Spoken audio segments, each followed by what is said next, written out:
all this history of the first temple, then how the first temple is built, how it's destroyed, how again it was built after Cyrus, and then it was destroyed again after Jesus came, and how after 2000 years, according to them, and this is the temple of God, 2000 years this temple is being built. This idea of this temple is again coming up.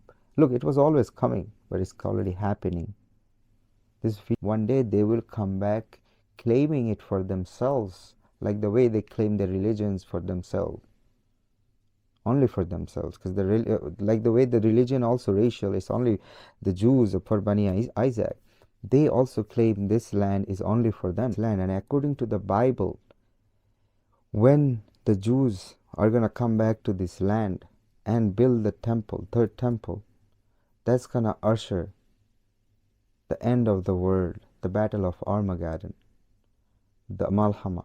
All the end of the day prophecies end and starts exactly there. And the third temple could very well usher the third world war.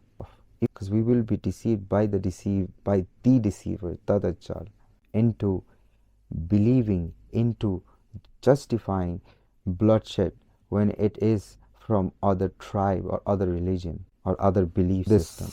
So yeah, because they are building theirs, they already have started building the third temple, and the fact that they couldn't get this land all for themselves is all this chaos and everything. Because the Jews has been living in this land for 1,000 years already, since Islam came and finished their exile. Jews, not only Jews, Muslim Jews and Christians, all have been living in this mount, in this land of Jerusalem. But now, for the Jews, they have to have their own temple. They have, because the temple which Ibn Marwan built it's a temple. The mosque is what Umar radiallahu anhu built on the side, but this is a temple, and we know we Muslims don't have a temple. This temple was built for the unification of all these three religions, and it was like, but the Jews, they know that for them we are kafir, we are Gentile, like we cannot even step our foot here. So for them to own this land only for themselves is all this chaos.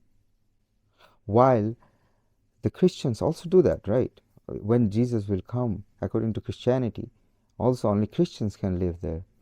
Only Muslims have allowed this phenomenon of peace and prosperity that led to all this Abrahamic religion and also other Hellenistic ideas come to the land of Islam and has sparked the human consciousness to the next level. Now they call it Muslim Golden Age. That's not a Muslim Golden Age. That was a golden age for our human civilization.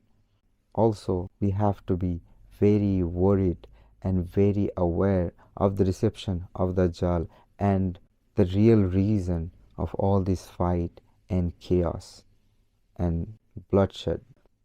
Because look, Muslim, Jews and Christians, they own the whole world combiningly. Do you really think it's a real estate territorial fight of this small little land? And the Jews are actually want to live in the middle of all those Arab lands? This land, these are the prophecies are getting fulfilled, the biblical prophecies. Also, what our Prophet Muhammad ﷺ had warned us, because the Jews, for the sake of calling, because we call them, at least we Muslim, because the Christian has denied them, we Muslim call them Bani Israel. We know our Prophet Muhammad ﷺ told us how significant this land is for them. And we also Muslims have to understand, for them, building this temple is like building their Kaaba. It's their direction. It was their temple. So they will one day want to build it. Now, these things are so complex. Like, what's going on? What's the right thing and what's the wrong thing?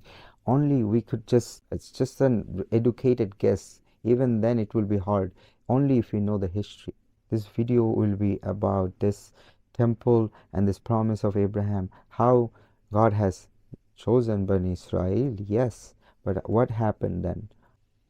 Jesus was the Messiah too, but how this Messiah from Bani Ishmael comes, establishes the kingdom of heaven and also the third temple, the temple of God, not after 2000 years, but after 600 years, which was the Kaaba.